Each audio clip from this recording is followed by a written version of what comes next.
দেখেন এই যে নেংগুলো ফেলে দিয়ে তারপর সুন্দর করে কেটে একদম ফ্রেশ করে কৌটায় ভরে তারপর ডিবিয়ে রেখে দেব। যখন সিজন থাকবে না এই ধনেপাতার তারপর এগুলা বের করে রান্না করলে কিন্তু। এখন আমি ডিমের তরকারিটা যে নামিয়ে ফেলেছি, দেখেন কত লোভনীয় লাগতেছে। শীতের দিনের এই বেগুন ভাজাটা কিন্তু অনেক মজা খেতে। আসসালামু আলাইকুম, সবাইকে শুভ সকাল। আরও একটি নতুন ভিডিওতে সবাইকে স্বাগতম। দেখতে থাকুন, আশা করি ভালো লাগবে। আজকে রোদ উঠেছে।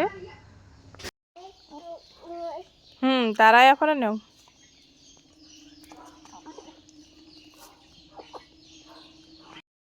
আর এই যে আমাদের হাঁস, আমাদের চীনা হাঁস, দেখেন এই যে নেংগুলো লেজের মধ্যে ধরে ফেলাইছ। আবার চেষ্টা করো, পারো না, ধরতে পারো না। ওইটা রাগ করতেছে। আচ্ছা,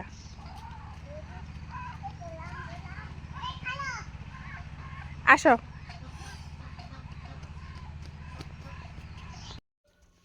আজকে এই যে অনেকগুলো বাজার করেছি, শীতকালীন বাজার, সবজি টবজি কিনেছি।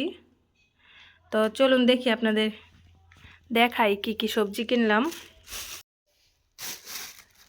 এই জায়গায় আছে শসা, তারপর আছে কাঁচামরিচ, এগুলো আর বের করলাম না। আর আরও আছে সিম, তারপর হচ্ছে বেগুন। তো এটা হচ্ছে বাজি খাওয়ার বেগুন। তো এই বেগুনগুলো খেতে অনেক মজা। তো এগুলা হচ্ছে এটাতে। ও সাথে আছে আরও লেবু, এই যে লেবুও কিনেছি। আর এগুলো হচ্ছে শসা, এগুলো আর বার করলাম না, এগুলো খালি ফ্রিজে রেখে দেব। আর এদিকে আছে পেঁয়াজ, এই যে এগুলো হচ্ছে পেঁয়াজ। আর সাথে আছে নতুন আলু, এই যে এগুলো কিন্তু নতুন আলু। আর এদিকে হচ্ছে এগুলো হচ্ছে এই যে ফুলকপি, এটাও আর বের করলাম না। আর এটা হচ্ছে বাঁধাকপি, এটাও আর বের করলাম না। আর এগুলো হচ্ছে টমেটো। তো টমেটো, এলাকার টমেটো এখনো পাকে নাই, তো এগুলাই সেজন্য কম করে এনেছি এগুলো। আর এগুলো হচ্ছে ধনেপাতা। তো ধনেপাতা অনেকগুলো নিয়েছি। এই জায়গায় হচ্ছে 9 মোটা হিসাবে বেচে, এই যে। তো এই যে এইভাবে বেঁধে বেঁধে, এটাকে আমাদের এলাকায় বলে মুঠা কিংবা আটি। তো 9 আটি নিয়েছি। এগুলা ভালো করে ধুয়ে তারপর এই গোড়াগুলো ফেলে দিয়ে তারপর সুন্দর করে কেটে একদম ফ্রেশ করে কৌটায় ভরে তারপর ডিবিয়ে রেখে দেব। যখন সিজন থাকবে না এই ধনেপাতার তারপর এগুলা বের করে রান্না করলে কিন্তু সেম আপনার এখন যেমন গ্রাম থাকবে ওই সময় তেমনই গ্রাম থাকবে। সামনে যেহেতু রমজান মাস, সেজন্য আমি এই ধনেপাতাগুলো এইভাবে প্রসেসিং করে রাখবো।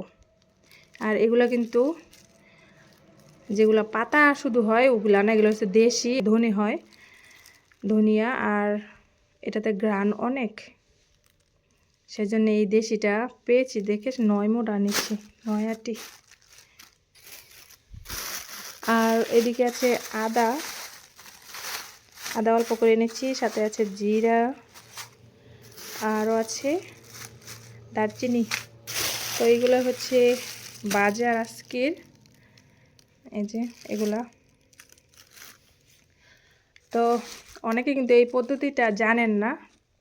এখন যেহেতু সিজন, তো এই যে ধনে পাতাগুলো কিন্তু সংগ্রহ করে রাখতে পারেন। তো আমি এভাবে প্রতি বছরই কিন্তু রাখি, এবছর রাখবো। সামনে যেহেতু রমজান মাস, সব কিছুতেই কিন্তু দেওয়া যায়।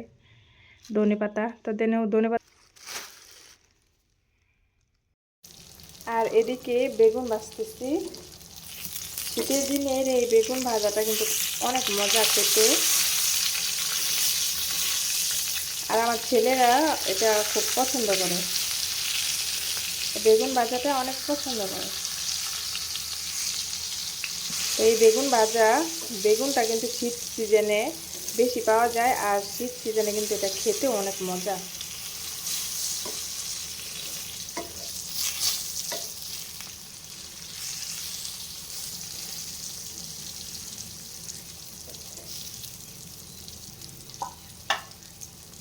তো বেগুন ভাজা কে কে পছন্দ করেন কমেন্টে জানাবেন।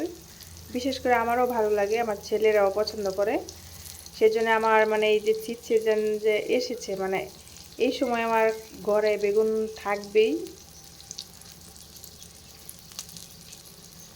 আর একটি কারণ হচ্ছে যে ব্যাড সাইড হচ্ছে এই বেগুন ভাজাটা যখন করি তখন প্রচুর তেল লাগে, আবার বেগুন ভাজাটা হয়ে গেলে তারপর কিন্তু ওই তেলগুলো আবার ছেড়ে দেয়। এটাই হচ্ছে বড় সমস্যা, যেহেতু তেলটা বেশি পরিমাণে লাগে, আর তেল তো বেশি খাওয়ার আর ঠিক না। বেগুন ভাজি করে নামালে পরে কিন্তু এই যে তেলগুলো ছাড়ে, এই যে দেখেন। তো এটা হচ্ছে বড় যে মোটা বেগুনগুলো, ওগুলা না, ছোট একটু চিকন টাইপের বেগুন। তো আজকে এগুলোই রান্না করি।